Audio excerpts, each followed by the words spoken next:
Greetings, everyone. This is Hong Long from Hong Long Wuxia, and today we are going to talk about X4 Foundations. Is it worth it? Well, after 400 plus hours of playing, I would have to say yes, because if I didn't say that, I'd not only be a liar, but I'd also have to be an extreme masochist. And while I do have a penchant for a little physical pain on occasion, I really don't kick my kicks from Sisyphean suffering.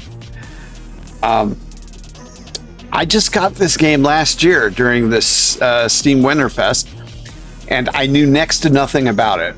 Although I know after I playing it that I did play a previous iteration over 20 years ago.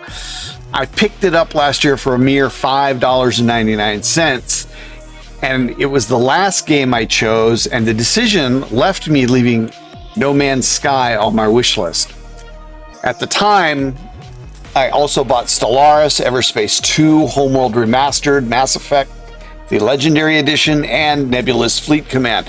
I initially zipped through Homeworld, but then when I got stuck, I picked up X4, and the rest is history. I had a hard time doing anything else. And why is that? Well, for me, this game literally has a bit of everything that I like in games, and that includes mazes. And if you take a gander at those sector maps, you're going to see exactly what I mean. Now, while this game offers seemingly everything, it does not always do so better than everyone else.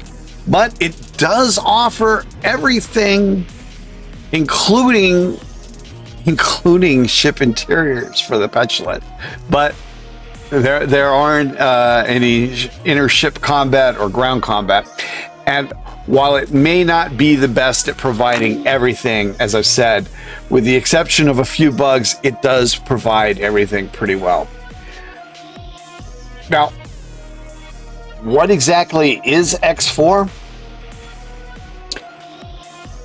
Well, a lot of people try and put it in a box, and they have a hard time doing so. And the reason is because it doesn't belong in any box. No, X4 is a game that's genre breaking, or if you prefer, it's more of a maelstrom of genres. On one level, it's an RTS. On another, it's an RPG. But it's also fits the role of strategy and grand strategy, making X4 one of the finest 4X games on the market. See what I did there? It's also a space sim in the traditional sense, offering combat in wars, skirmishes, or piracy, or defense from piracy. There's exploration, there's mining, there's trading, and on top of all of that, it offers each of these from both the individual perspective or from that of the fleet commander or emperor, or in the case of my playthrough, Empress in making. There's also station building and shipbuilding, which I have just now started getting into. There's boarding or stealing ships. There's EVA, espionage, sabotage. There's ship races, and a whole host of other things are offered in between in this massive behemoth of a game. One of the reasons that I haven't even begun in the game to build my military fleet yet, after 400 hours in, is that I've been trying to experience as much of the game that it has to offer as possible. And this means taking on and going through tons of missions while exploring the RPG element of the game. And I have to say that there are still oodles of missions types that I haven't even begun to take on. But you know what? And even if you aren't interested in the RPG aspects of the game, there's still enough to keep you entertained as you attempt to conquer the galaxy. The trading system in X4 is one of the most complex I have ever seen in a game. And actually, when I first started playing, I remember half-jokingly remarking that Amazon should recruit its managers from the players base of this game. And I'm not alone. If you watch any review of X4 Foundations, the one thing that they all have in common is the high praise that everyone gives for the economic system in the X4 universe. And while a number of new sectors have opened up recently in the game with this newest update that they had, that had no bearing on the fact that I still hadn't been able to find all of the sectors in the galaxy before the update. I've just, for those of you who play the game, I've just made it to scale play green. So, I mean, the game is just huge. The new update has also brought with it a new flight model, which makes fighting on ships a little bit more realistic. And while the combat isn't on par with that from Elite, I've already been involved in some epic space battles. And those have all been skirmishes. I have yet to see large-scale warfare involving multiple destroyers and carriers. And I've had a few battles recently flying a medium-sized fighter while protecting my base against the Terran and the Xenon Scourge, their destroyers, and smaller craft coming in. And I might also point out that this is not something that I'd recommend to anybody who has an issue with epilepsy, because the screens really gets lit up. For those not interested in the RPG aspects of the game, once you get the CETA drive, it's going to allow you to focus almost exclusively on the RTS and grand strategy aspects of this game. And you can safely ensconce yourself on a station and never leave.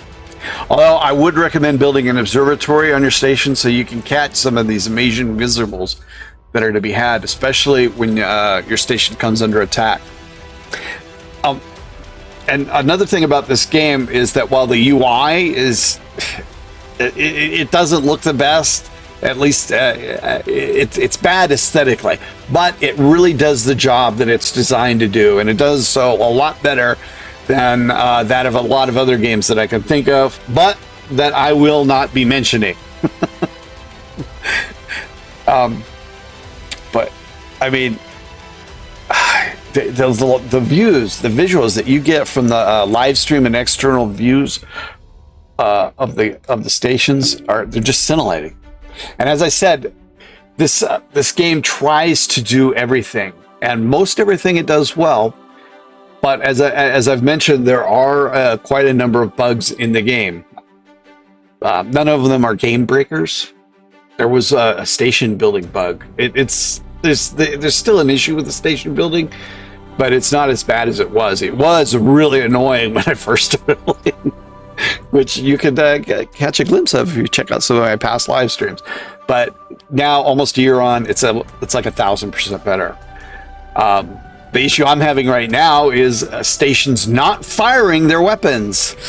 Yeah, that's not a fun bug. And if you've been watching any of the last few streams I've done, that's really annoying, because it means I have to babysit my stations to ensure they shoot back when they're being attacked.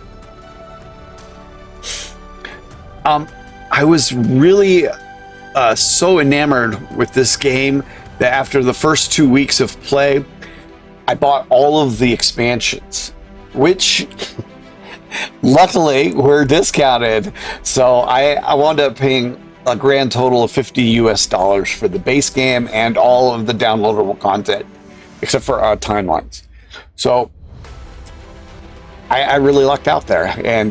But even at full price, this game is well worth it. I'm at over 400 hours in, and I'm still only on my first playthrough. I haven't even begun to build a military fleet or construct large or extra large ship fabrication bays.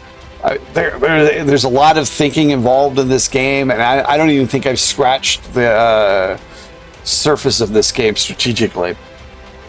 And if you are feeling a bit of a strategic overload from the game, you can always return to your ship, and instead of directing fleets or miners, traders, or fighters, you can become one of them. In short, if you like space games, role-playing games, war games, grand strategy games, I cannot recommend X4 Foundations highly enough. This game has already become one of my favorites, and while there is a steep learning curve, remember, when it comes to games, especially X4, Google will be your friend. Right now, X4 is 70% off on Steam, so while it's not as cheap as when I got it last year, it's well worth it, and I would recommend you jump in there and remember to, don't start a war with the Terran on your first playthrough. All right, folks, that's it for me. This is Hong Long from Hong Long Wuxia. As always, if you enjoyed the stream, give us a thumbs up, subscribe to our channel, and think about supporting us financially. There's a link in the description down below for that through Ko-fi. And until next time, I will bid you adios.